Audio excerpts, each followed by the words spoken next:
103वीं रात।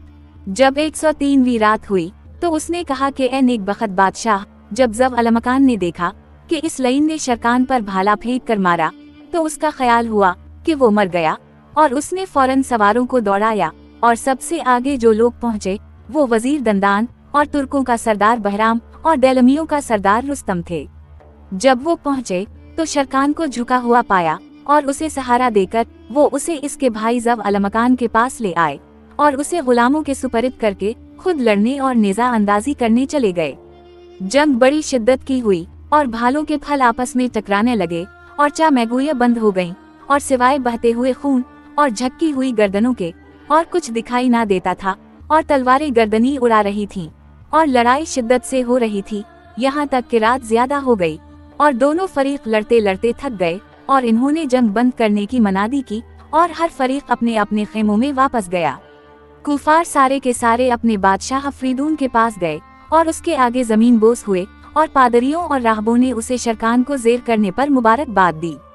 इसके बाद बादशाह अफरीदून किस्तंतनिया में दाखिल हुआ और हुकूमत की कुर्सी पर बैठा और बादशाह हरदूब ने आकर कहा कि मसीह तेरी कलाई मजबूत कर दे और हमेशा तेरी मदद करे और जो कुछ मेरी नेक माँ तेरे हक में दुआ करे वो उसे कबूल करे। अब शरकान के बाद मुसलमानों की कोई टेक बाकी नहीं रही।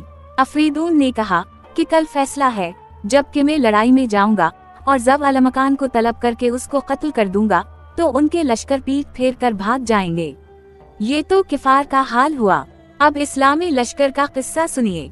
जब ज़ब अलमकान खेमों की तरफ लूटा तो वो अपने भाई की देखभाल में मशगूल हुआ, क्योंकि इसने देखा कि इसकी बुरी हालत है और जान का खौफ है। लिहाजा उसने वजीर दंदान और रुस्तम और बहराम को मशवरे के लिए बुलाया और उनकी ये राय हुई कि हकीमों को इलाज के लिए बुलाया जाए और वो रोने और कहने लगे कि दुनिया फिर ऐसा शख्स पैदा ना करेगी और इन्होंने वो रात जाग कर गुजारी। आखिर रात में वो जाहिद उनके पास रोता हुआ आया।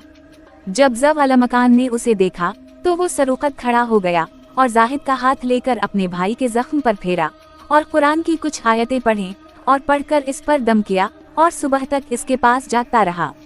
अब शरकान को इफाका हवा और उसने आंखें खोल दें और अपनी जबान मुंह के अंदर घुमाने और बातें करने लगा। बादशाह ज़ब अलमकान खुश हो गया और कहने लगा कि ये जाहिद की बरकत का असर है। शरकान ने कहा कि मैं अपनी सेहत पर खुदा का शुक्र करता हूँ, क्योंकि मैं अब तंदुरुस्त हूँ। इस मलून ने मुझे धोखा दिया था और अगर मैं बिजली से ज्यादा तेजी के साथ न घूम जाता तो भाला मेरे सीने में उतर जाता। खुदा का शुक्र है कि उसने मुझे बचा लिया। कह के मुसलमानों का क्या हाल है? ज़ब अलमकान ने जवाब दिया कि वो तेरी वजह से गिरियावू जारी कर रहे हैं। शरकान ने कहा कि मैं बखैर वो आफियत हूँ और जाहिद कहाँ है? वो जाहिद सरहाने बैठा हुआ था। ज़ब अलमकान ने कहा कि वो तेरे सरहाने हैं। ये सुनकर शरकान ने उसकी तरफ मुतवज्जह होकर इसके हाथ चौमे और जाहिद कहने लगा कि ए बेटे, सब्र कर, खुदा तुझे बड़ा अजर देगा, क्योंकि जितनी तकलीफ ज्यादा होती है इतना ही अजर बढ़ता है। शरकान ने कहा कि मेरे लिए दुआ कर और उसने दुआ की। जब सौयरा हुआ तो रोशनी चमकी तो मुसलमान लड़ाई के मैदान में निकले और कुफार तलवारें और भाले उन पर चलाने पर टल गए। मुसलमानों के लश्कर ने आगे बढ़कर लड़ना चाहा और हथियार खींच लिए और बादशाह ज़ब अलमकान और अफरीदून एक दूसरे पर हमला करने के लिए तैयार हो गए। जब ज़ब अलमकान मैदान में निकला था तो उसके साथ वजीर दंदान और हाजिब भी निकले थे और इन्होंने ज़ब अलमकान से कहा था कि हम तेरे ऊपर कुर्बान होते हैं, लेकिन उसने जवाब दिया कि बैत अल्लाह और जमजम और मकाम इब्राहिम की कसम, मैं उन जंगली गधों पर हमला करने से नाबाज आऊंगा। जब वो मैदान में आया तो तलवार और भाले के करतब दिखाने लगा, जिससे सवार दंग रह गए और दोनों फरीक हैरान हो गए।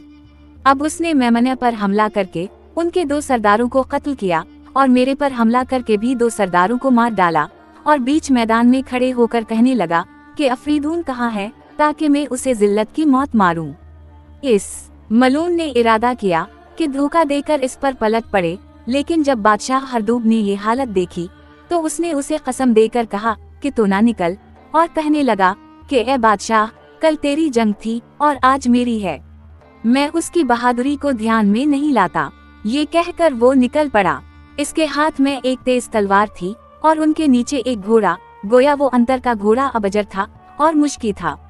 अब दोनों एक दूसरे पर हमला करने और एक दूसरे की ज़र्ब से बचने लगे और जो करतब उनको याद थे दिखाने लगे और कभी आगे बढ़कर और कभी पीछे हटकर हमला करते थे।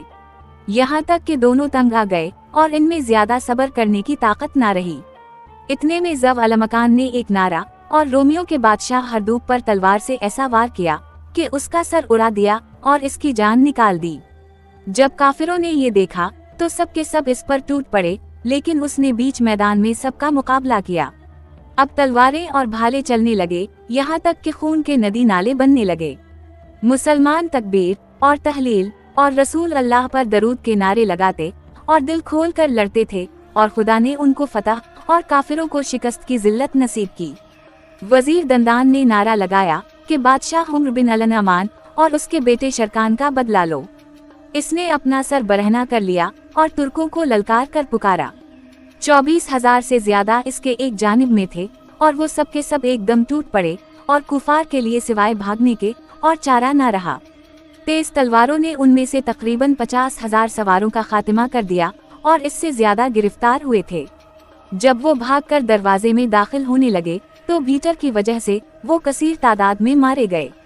इसके बाद रोमियो ने दरवाजा बंद कर लिया और मारे डर के शहर पनाह पर चढ़ गए और मुसलमानों के जत्थे फतहयाब होकर अपने खेमों में आए।